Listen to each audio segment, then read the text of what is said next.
Nothing But the Words, episode number 128. Increase your income and your impact beyond your book. Hey there, and welcome to Nothing But the Words. I'm your book coach, Candace L. Davis. I hope your week and your writing are both going really, really well. Today, I want to talk to you a little bit about the fact that while you are investing lots of time and perhaps significant amount of money in your book, and that could be through coaching, editing, self-publishing, whatever services you might use if you have a traditional book deal to help you get your book completed, even just the money you pay your agent, right? The commission that they get, all of that is an investment of your money. So I'm going to talk to you about some ways that you can get money back on the back end of your book. And one of the ways that you can do that is to create a course. Now, don't panic. There's help. Parchelle Tashi is the creator of The Author's Leverage, a team of professionals who can help you take your book content all the way from curriculum development to a published course that people can access online. They can help you develop the entire thing from beginning to end. And they can work with authors who are in the process of writing their book, who have already completed writing their book. And even if you have written your book several years ago and want to breathe new life into it. So let's welcome Parchelle to the show. Hey, Parchelle, welcome to Nothing But the Words. Hey, I'm happy to be here. I'm so glad to have you. We only met recently, and I was fascinated by the work that you do. Tell everybody what you do in your own words and how you came to this line of work, because it's very specific. Yeah, so I get to help authors, best-selling authors who write in the areas of nonfiction, health, wealth, relationships, leadership, development. I help them make more money from their books by converting them into online programs, digital experiences, and extensions of their book. Wow. Okay. And yeah, So, how did you? I heard courses and extensions of their book. How did you get to do this particular work with authors in so particular? So my experience goes back to being a former school teacher. So I was a high school math teacher for about 7 years. I have a degree in curriculum and instruction, but along that path, I kind of got bit by the creative bug and entrepreneur bug and saw some possibilities and opportunities for myself. And I picked up a camera and started doing video. I was doing it for a number of small businesses, churches, organizations, honestly, just for free. But then eventually I saw, well, I can make some money from this. So it became my side hustle as a teacher. And then it became my full time. And then it just kept growing. So I have also a big background in production. And so with that, an opportunity came up after the pandemic, which is where I was doing a lot of searching anyway, answering the question, what is my highest contribution to others? And found that it is in this space of creativity, education, and learning. And so all those things come together in a beautiful way that I'm happy serve so many authors to extend their book into different experiences for their readers.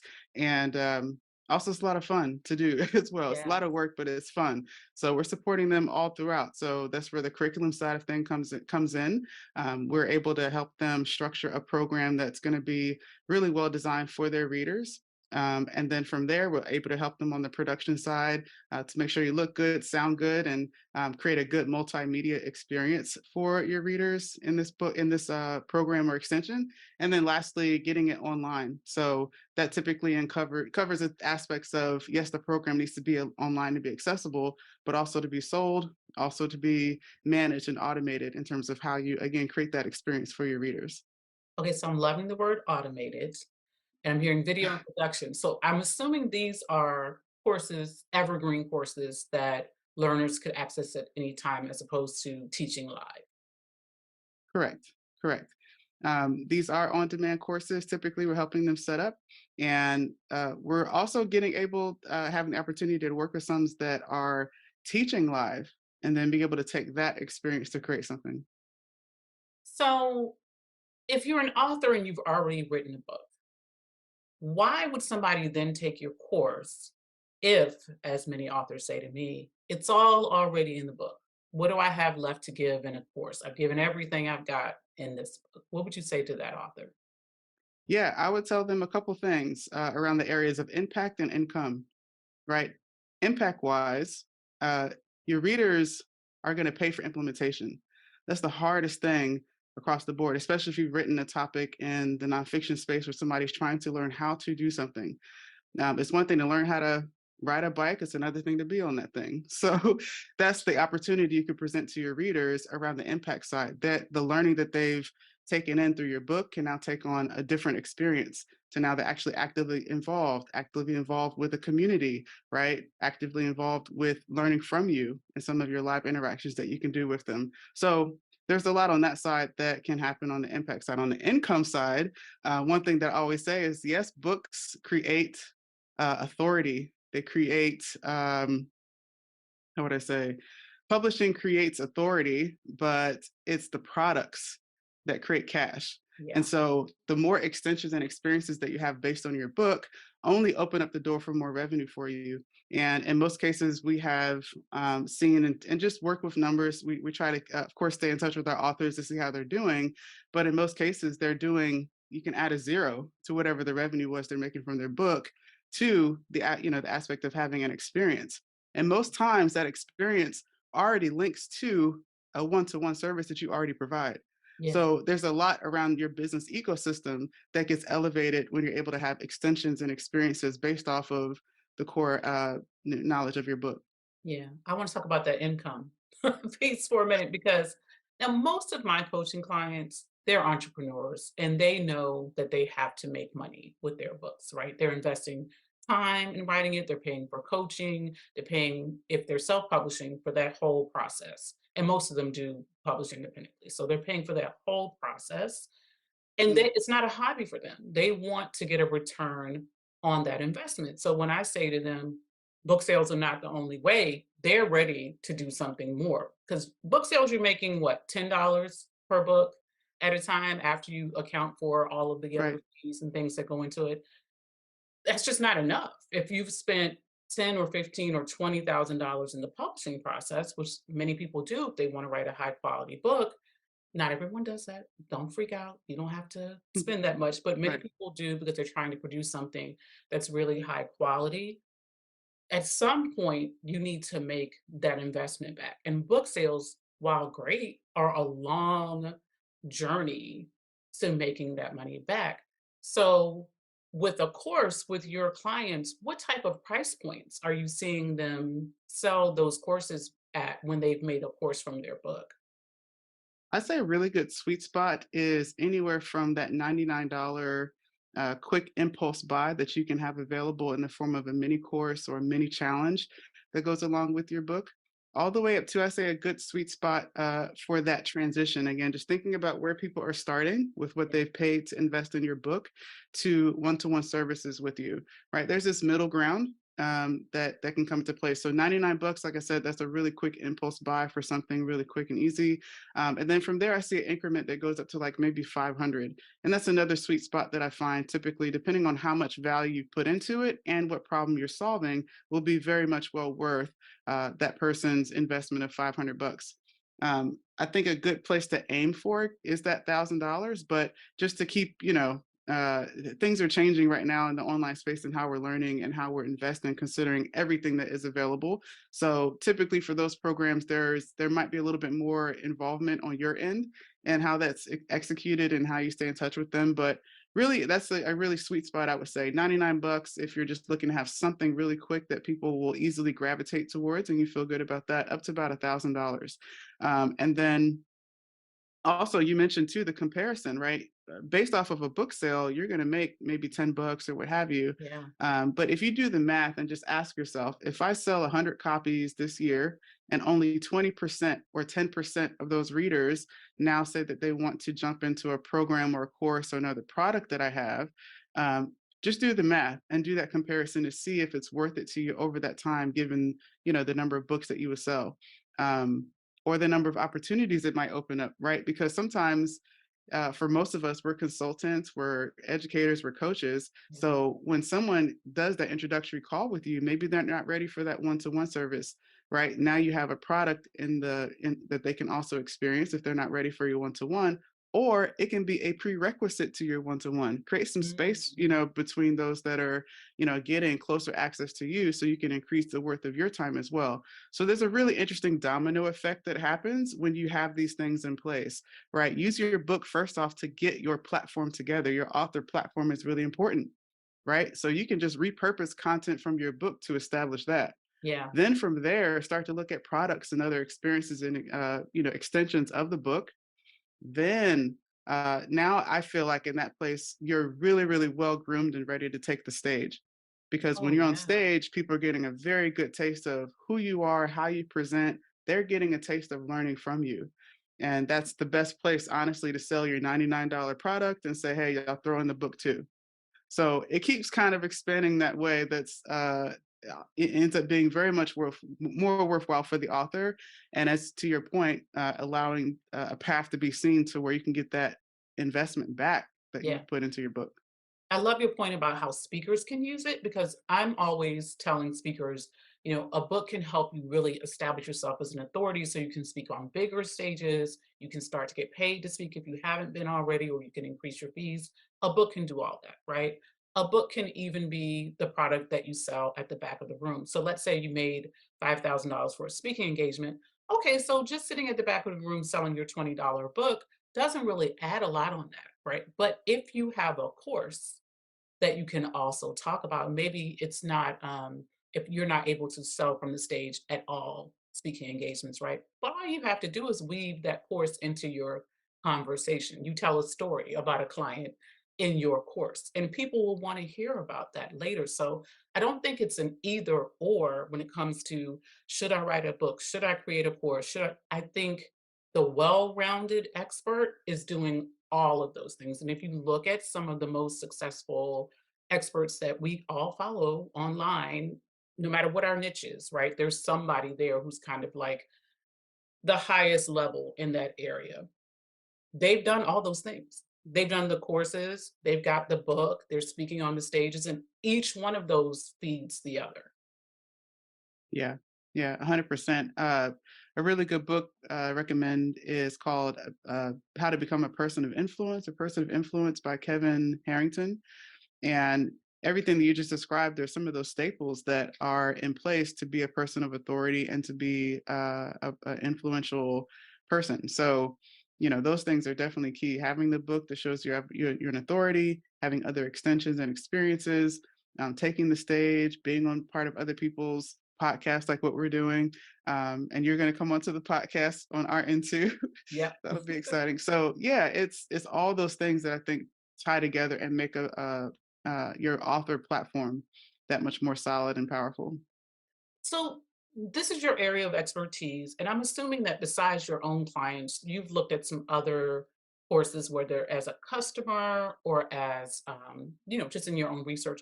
What are some of the mistakes you see people making when they are attempting to create a course, whether from their book or just from their area of expertise? But where do courses fall short sometimes? Hmm.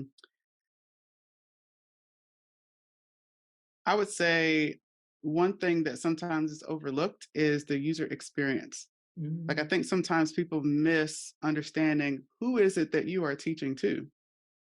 And the same way most of us in business go through the process of figuring out your client profile, your client avatar, right? Your ideal person.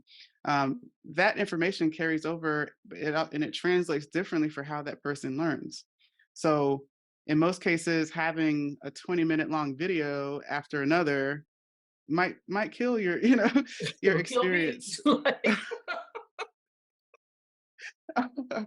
So the length and really thinking about what is it that I am providing as an overall experience for someone who would actually find the time to do this, be excited about it, and commit to it because you created it with that in mind. yeah, So, for an example, one of our projects we're working on right now is a course that teaches first-time law students how to be successful in their first year. awesome. That's amazing. Yep. Yeah, and so most of them, they know have a short attention span, right? We did a lot of right understanding of who this person is and made it to where we understood that part of this offer of a course would say, we'll get you ready for law school in just 1 hour a week. You see what I mean? We're Yeah, considering the yeah, time factor and yeah, what time is required to do this. You really have to consider that. So that's one area that I see sometimes, doesn't get enough attention. Um, and then I think that the other, hmm, gosh, that's a really good question. There's a lot of things that I see. So yeah, the experience for the user in terms of time, and then uh, and I would say too, the other thing is not being in continual conversation about it. So most authors, put out the book and they'll maybe do a little bit of promo for a couple months, maybe a month, and then after that, nothing else is really happening. If this is your area of expertise, you really want to make sure you find a way to constantly be in conversation about it because after you have the product, it's still your responsibility to sell it. It's still your responsibility to, let people know that it exists. So those are some of the big areas that I see is like the user experience and then how you as the author and the owner of this product can be more involved in keeping the conversation going on a yeah. regular basis, let people know that it exists. Okay, so now I'm gonna give you I'm gonna put you on the spot with a bad case study. Uh-oh. So so I signed up for a course last year. I found out after I took it that it was based on a book, but I didn't know I wasn't familiar with the book at all. And it did for me, it did so many things wrong that I felt like I couldn't get the value from the course. So some of them were like simple things like now mind you, the person who created it is brilliant. Like I know their work and they're a brilliant person, so it's nothing against them. And I'm sure they paid someone to help them with it because I could tell that there was a team involved, right? But things like the worksheets had a lot of typographical errors. Mm, Some of the videos where they should have been edited were not edited. mm. So those were like on sort of the mechanical side, the logistics side. And then in terms of the content, a lot of it was sending me to read parts of the book, and I don't want to. So, a lot of it was in order to get this content, go read chapter 2 in the book. Well, no, thank you.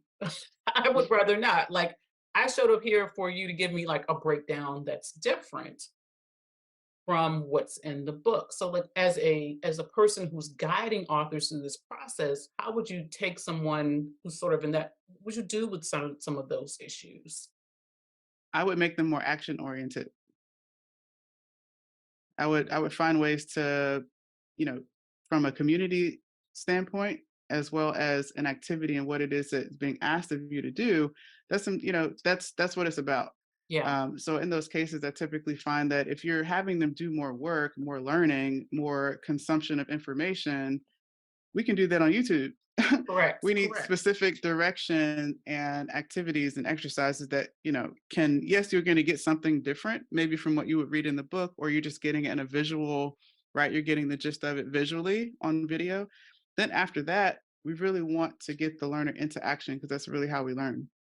Yeah, and I'm a big reader and I do learn a lot from books, but I specifically took a course on this particular topic because I knew I needed more than just reading a book. So when I was like logging in and she was saying, go read chat, I was like, no, like, I But don't that want. but that that's a good point. I mean, like, you had a specific reason for yourself and why you decided, "Hey, I wanna go deeper into this." When you Yes. wanna go deeper, now we're talking about more of a practice. You want for the information that you're interested in to almost become autonomous for yourself. You want it to be running for yourself in whatever format that looks like, and the only Yeah. way you get that going is to actually get your hands in it. Yeah. So, my addition would be like, we don't want to go back to the book and read this and this. Like, if it is, let's go back and reference the book so that you can complete this, So right? you Get you in complete an action, get you activity. stuff. Yes. And the activity being something specific towards your goal and why you Yes. signed up for it. It has to be a really, really good match for that. Yeah. In all fairness, I have to say that her coaching part that went with it more than made up for what was lacking Oh, I see. in the I see. module. So I have no regrets. Yeah. So, I because have that's, no that's, that's regrets. a good point. Because the courses are also essentially an offer.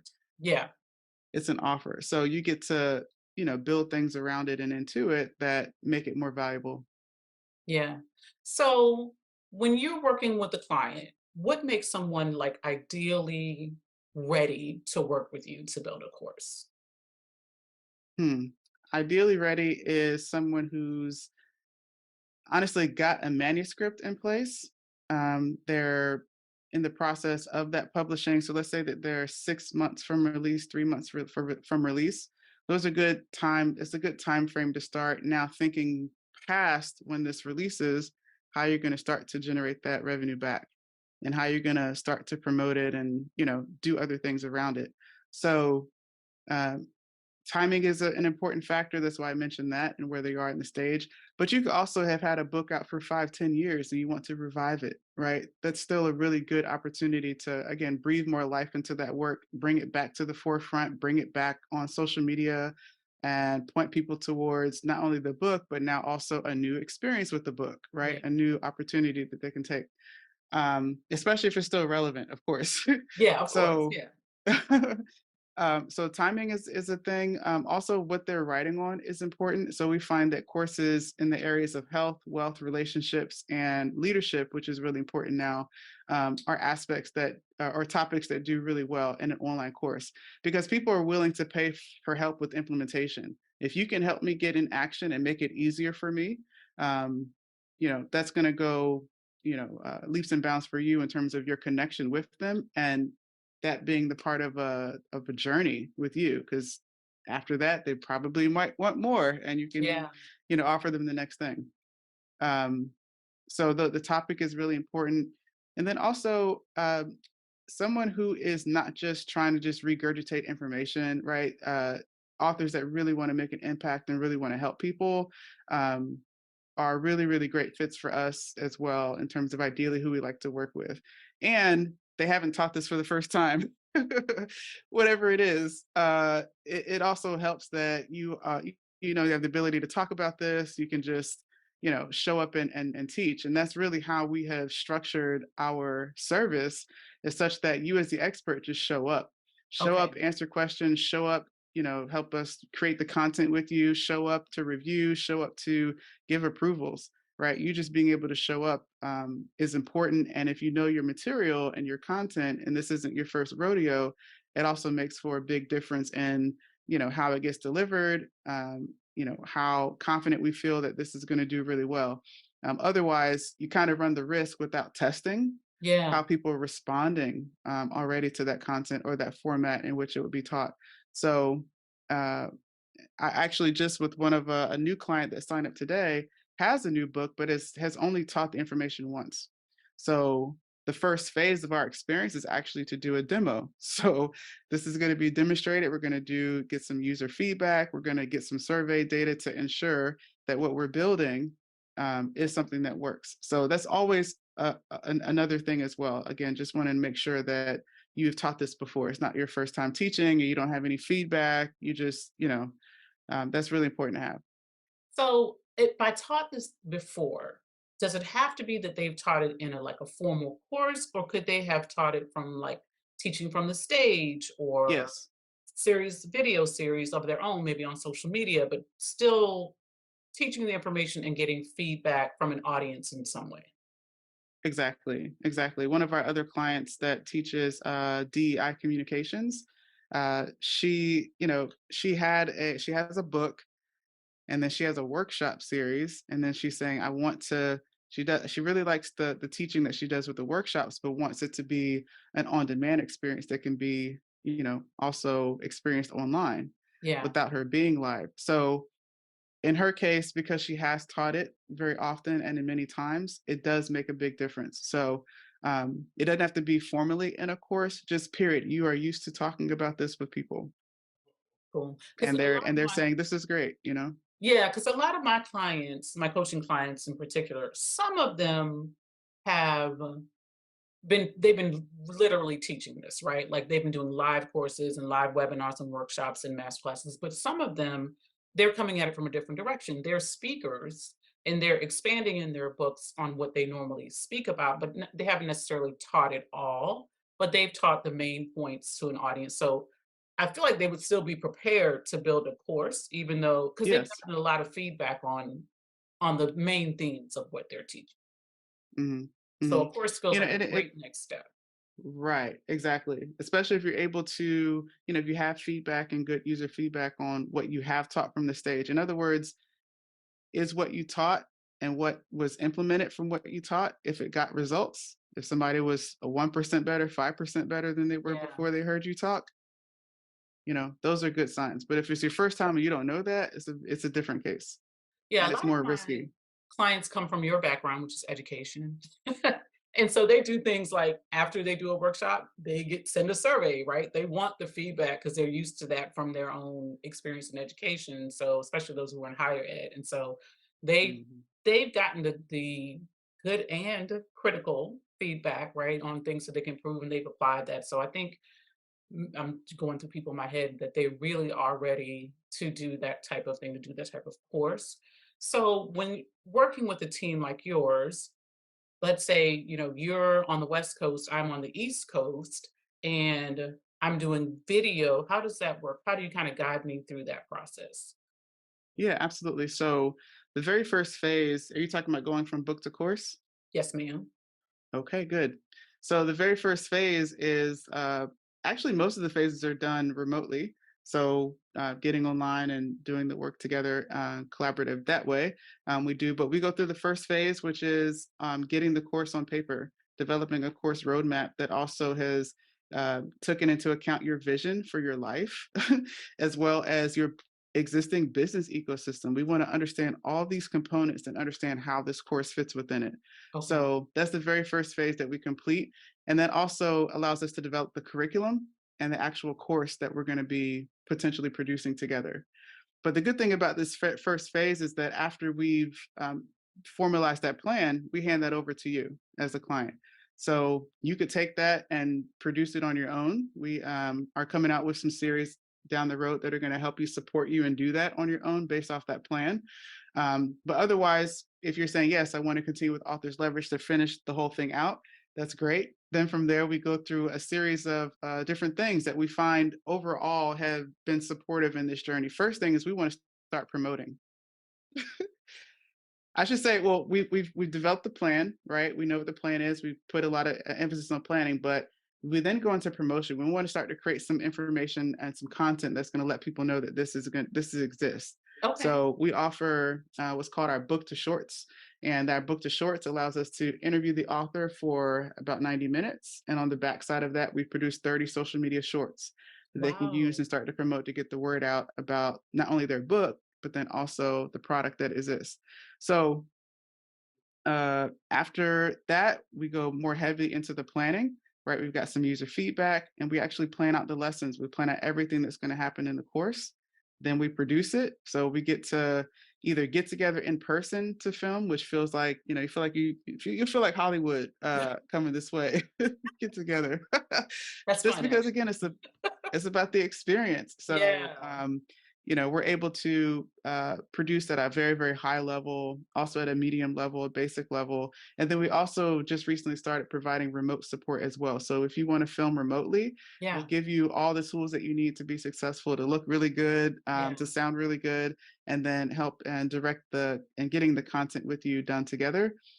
We do the editing, and then the final phase goes into the actual publishing of the course, which gets it onto your learning management system and sets you up with a checkout page and a landing page. That way you can always know where to point people to, and how that course is facilitated is managed through your system. So that's from start to finish, everything Yeah. that we're going through to ensure that you have what you need in place.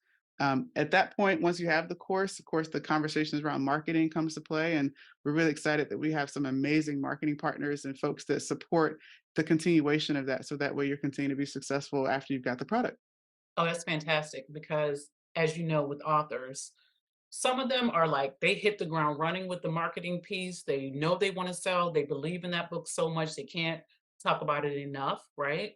But others, even though they believe deeply in what they're teaching, the marketing is so far out of mind because they just want to finish this project. And the same thing happens when they go and do these types of extensions. If they don't have some guidance in terms of the marketing, it may be a great course, but no one will know about it. It'd be the best kept secret in their industry. Exactly. So, exactly. You gotta find a way to just always be in conversation about what you're doing. You're the expert, you're the one, who talks on this topic, and you wanna continue to do that in whatever way that is, whether it's even writing blogs or just being consistent somewhere is really important. yeah, I like that whatever way that is because it's not the same for everybody. Right, right. Yeah, and it doesn't need to be. So if there's something you hate doing, don't do it. Like, but do Hey, something. that's Like, that's exactly right. One of the biggest lessons for me that I've learned this year is that, uh, I'm not broken. You know what I mean? It's just that whatever I'm doing isn't working. And so I'm yeah, really seeing that, instead of feeling like I'm the one who's, I mean, we all need to grow, don't get me wrong, but it's a matter of who I am fundamentally and my gifts and my talents and what needs to show up in my business. Nothing's wrong with that. yeah, Whatever systems or, ways that I'm going about doing what I'm doing, it has to fit me. yeah. And that's possible. I think it's easy to get caught up in, especially when we have mentors or we hire coaches in this online business world. It's easy to get caught up in, I need to do it the way my coach did it, or I need to do it the way my mentor did it. But you are Yeah. not your coach, you are not your mentor. So the way that you approach a book or a course or your marketing doesn't have to be their way. It has to fit your lifestyle. I love that you mentioned that. Your lifestyle Yes. and your personality, right? Otherwise, you're trying to cram yourself into this thing. And even if you get it done, you're miserable the whole time. Exactly. Exactly.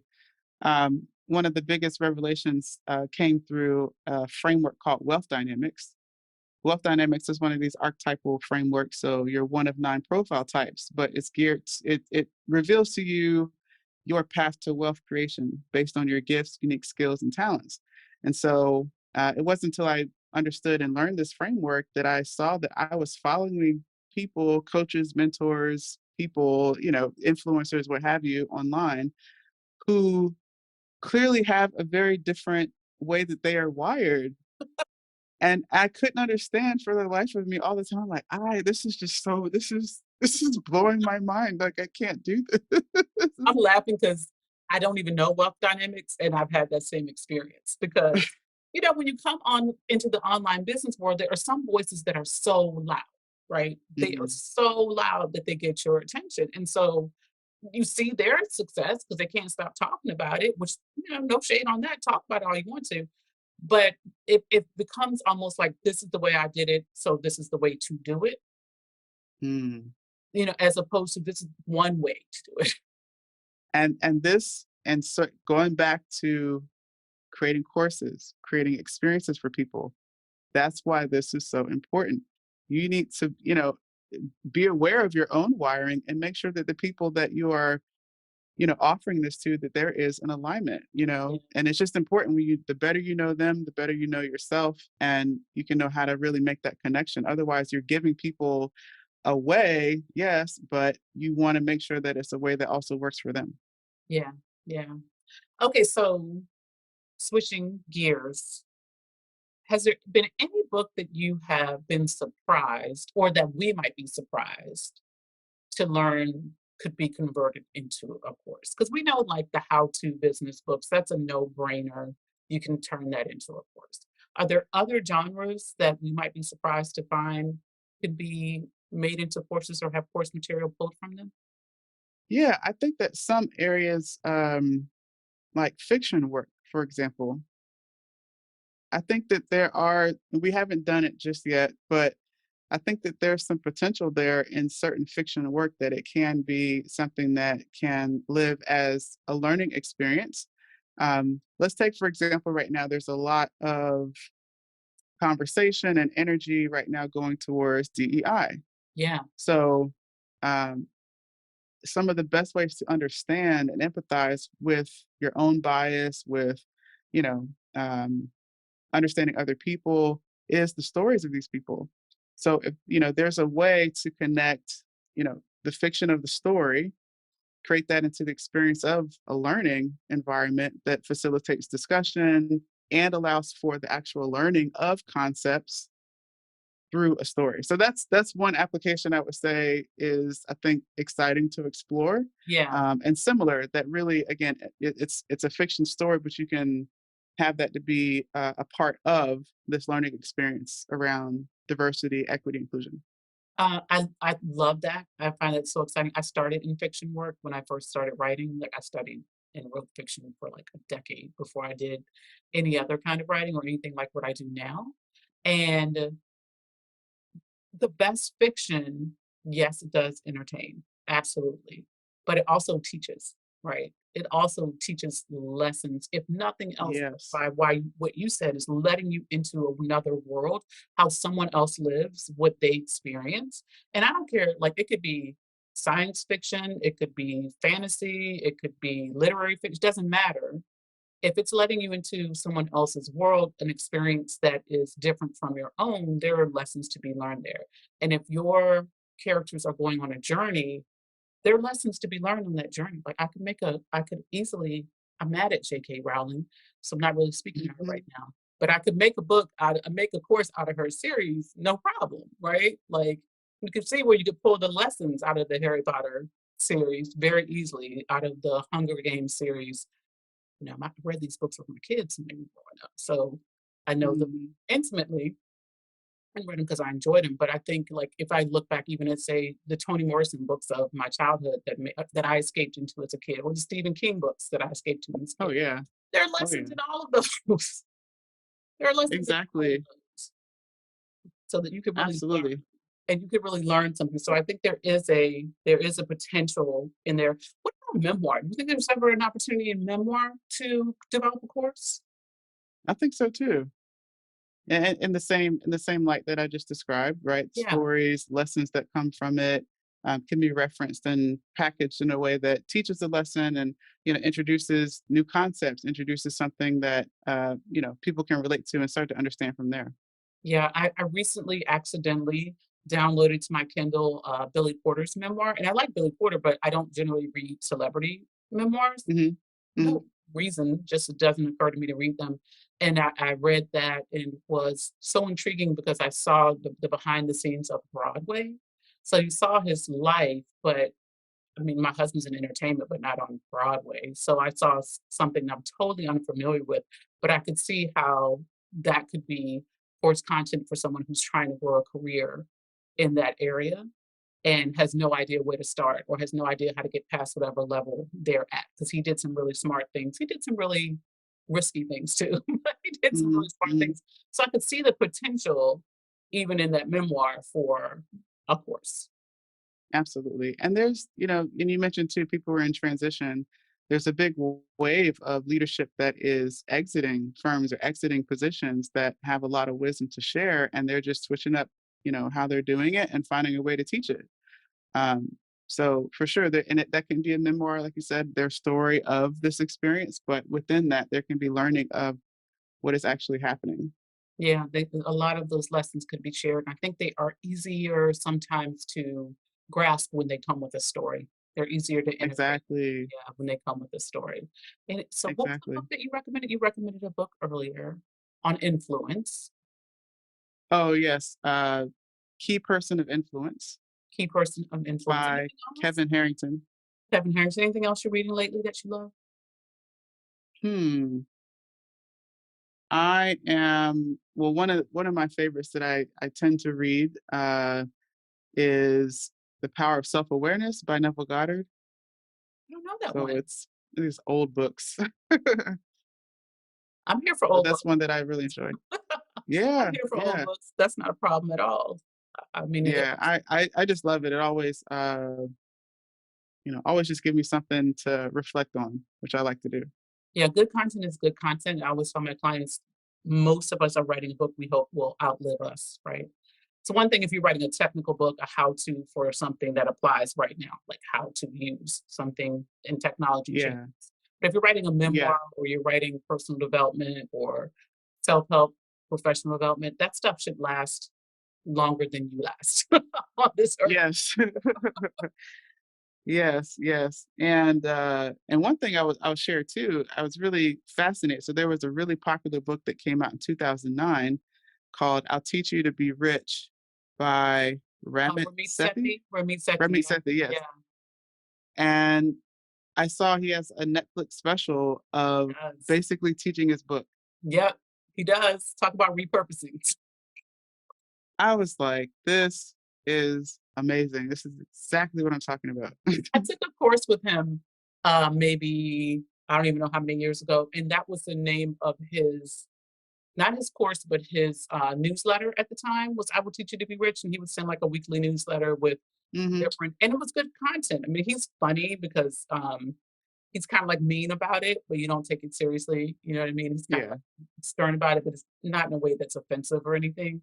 It's funny, but so I've kind of watched his trajectory over the years, and that was a traditional book deal that he got for that, for content that he had been Yep. teaching for years at the time that he got that book deal. So when he put in the work to build a platform before that and all that good stuff, he Yeah.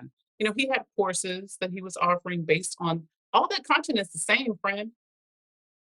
It's the same content like that he's It doing on his is. TV show, in his book, in the courses that align with that, because he has other courses, but in the courses that align with how to make more money and have more money, it's all the same content. He's just teaching it in different ways on different platforms, and we all learn in different ways, so that's great. But it also benefits him because he's got income coming from every single one of them, Yep. which is what I want for my Yep. authors. I want us all to be rich. I do. Like I want them because money is freedom, money is access, money is options. If you don't want it, give it Mhm. away. But I want you to at least have the option to have it and let it pass through your hands. I like the way you think. Tell us where people can find you, Parshall. I know you have a book out there that they can grab. Yeah, so we just released an ebook, called 5 Ways to Get More Bang for Your Book. So you can grab that over at theauthorsleverage.com, which is our main website. But theauthorsleverage.com/ebook is where you can grab that. I'm also a newfound author.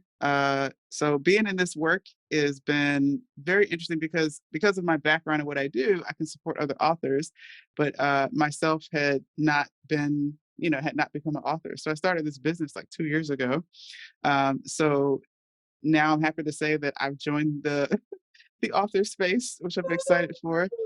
So I participated in a book called Born to Rise, and it's an anthology series of different women's stories. It hit Wall Street Journal bestseller, which is awesome. Nice. And so I got to share a little bit of my story of uh, you know just my life, one of the hardest moments that I overcame because that's the theme of the book. And so Yeah, I share about my divorce and a lot of change for me that happened from there. And so, anyway, that's available as well. You can check that on Amazon, Born to Rise.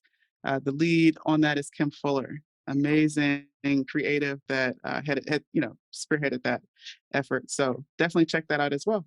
But that's and awesome. to connect with me personally, check me out on LinkedIn. There's not too many LinkedIn. Parchells, but Parchelle Tashi. I didn't see any other Parshells when I looked. There you go. Yes, true. So, yep, you can find me there and connect on LinkedIn. That's the best place.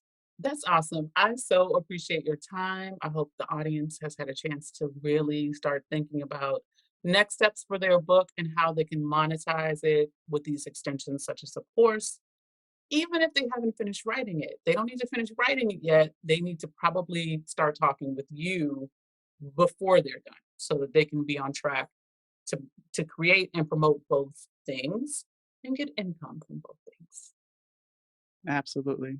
Absolutely. Your book is like your main attraction. It's like the Eiffel Tower, That's right. right? People are gonna flock to that, and it's your job to create the experience around it because that's what makes more money than the tower itself. The Yeah, when we go to cafes, the Paris, shops, the we spend money all around that. and that's the same for your book. I mean, it's Yeah, people are gonna spend money for other experiences and ways to be connected with you, if they've enjoyed it. So keep doing it. And I also like to tell people if you don't already know, your book is a beautiful investment. And as you continue to invest in it, because yeah, it's not going to stop, yeah, there's always going to be more, right? We're in business. So keep that in mind that the more you invest in it and the ways of repurposing it and be strategic with it, the more will be in place to return for you. absolutely. We could not agree more. Thank you so much, Parcelle. We so appreciate you coming on today. Yeah, thank you.